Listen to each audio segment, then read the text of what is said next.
আসসালামু আলাইকুম বন্ধুরা, আপনাদের জন্য নিয়ে আসলাম নিউ একটি ব্লগ। সেটা হচ্ছে পুঁটি মাছের চচ্চড়ি। অনেক মজাদার পুঁটি মাছের চচ্চড়ি। আপনার যদি এই চচ্চড়িটা একবার খান তাহলে বারবার খেতে চাইবেন। তো চলেন চলে যাই কিভাবে চচ্চড়িটা রান্না করে। প্রথম তেল দিয়ে দিবেন পরিমাণ মতো।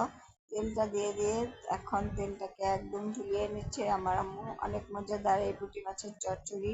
তো এই যে দেখো, পুঁটি মাছগুলো একদম ধুয়ে ফ্রেশ করে নিয়েছে। তো এখন দিয়ে দিল হলুদ, মরিচ, ধনিয়া গুঁড়ো আর স্বাদ মতো লবণ। পরিমাণ মতো লবণ দিয়ে এখন এগুলোকে মাখিয়ে নিচ্ছে আস্তে আস্তে তেলের মধ্যে করে। সুন্দর মতো করে মাখিয়ে নিবা, যেন সব পুঁটি মাছের গায়ে যেন মশলাগুলো ভালো মতো লেগে যায়। এই যে দিয়ে দিল তেলের মধ্যে ছেড়ে। তো তোমরা এরকম আস্তে আস্তে করে তেলের মধ্যে ছেড়ে দিবা। ছেড়ে দিয়ে পুঁটি মাছগুলোকে হালকা করে ভেজে নিবা। তো অনেক মজাদার এই পুঁটি মাছের চচ্চড়িটা। এই চচ্চড়িটা গরম গরম ভাতের সাথে খেলে বেশ মজা করে খেতে পারবা। তো এই যে দেখো, পুঁটি মাছগুলো প্রায় ভাজা হয়ে গেছে। এই যে দেখো সুন্দর মতো ভাজা হয়ে যাচ্ছে। এই যে দেখো আমার আম্মু এক পাশ হয়ে গেছে, আর এক পাশে উল্টিয়ে দিয়েছে। তো এই যে পুঁটি মাছগুলো ভাজা হয়ে গেছে। এই যে দেখো পুঁটি মাছগুলো সুন্দর মতো ভাজা হয়ে গেছে। এখন দিয়ে দিল আর একটু তেল, পরিমাণ মতো তেল দিয়ে দিল পেঁয়াজ আর কাঁচামরিচ কুচি।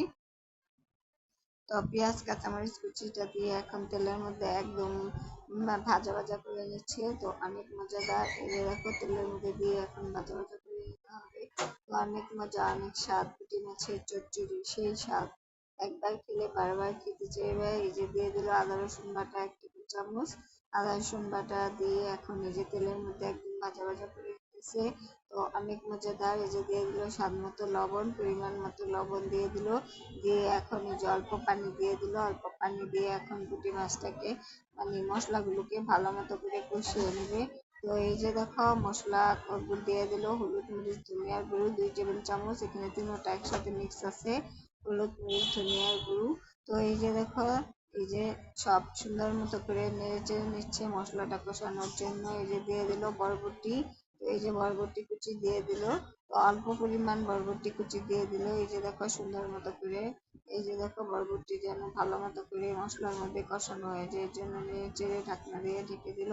তো এই যে দেখো, এই যে সুন্দর মতো করে ঢাকনাটা আবার খুলে আমার আম্মু নেড়ে চেড়ে দিতেছে, যেন ভালো মতো সব পারফেক্ট ভাবে কষানো হয়ে যায়। তো এই যে দেখো কষানোটা হয়ে গেছে, তেল চুপচুপ করে উঠতেছে, মশলাটাও কষানো হয়ে গেছে, বরবটিও কষানো হয়ে গেছে সুন্দর মতো করে। তো আমার আম্মু আবার নেড়ে চেড়ে দিতেছে। তো এখন দিয়ে দিবে, এই যে দিয়ে দিল টমেটো কুচি। এই যে পরিমাণ মতো আমরা 2টা টমেটো কুচি দিচ্ছি, তোমরা চাইলে আরো বেশি দিতে পারো। এই যে দেখো, এই যে টমেটো কুচি দিয়ে দিল। টমেটো কুচি দিয়ে এখন এই যে নেড়ে চেড়ে নিতেছে। এখন নেড়ে চেড়ে দিয়ে এই যে দেখো সুন্দর মতো সবগুলো ভালো মতো করে কষানো হয়ে গেছে। টমেটো গুলো, তারপরে বরবটি গুলো সব ভালো মতো করে সুন্দর মতো করে কষানো হয়ে গেছে। কষানো যত ভালো হবে তরকারি ততই মজা হবে। এই যে দেখো দিয়ে দিল পরিমাণ মতো পানি। যেহেতু এটা চচ্চড়ি হবে তাই বেশি পানি দিতে হবে না, অল্প পানি দিলেই হবে।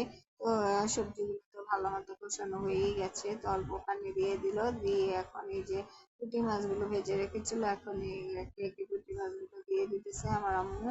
তো তোমরা পুঁটি মাছ খেতে কে কে পছন্দ করো আর কে কে পছন্দ করো না জানাইবা আমাকে, আর কমেন্টের মাধ্যমে।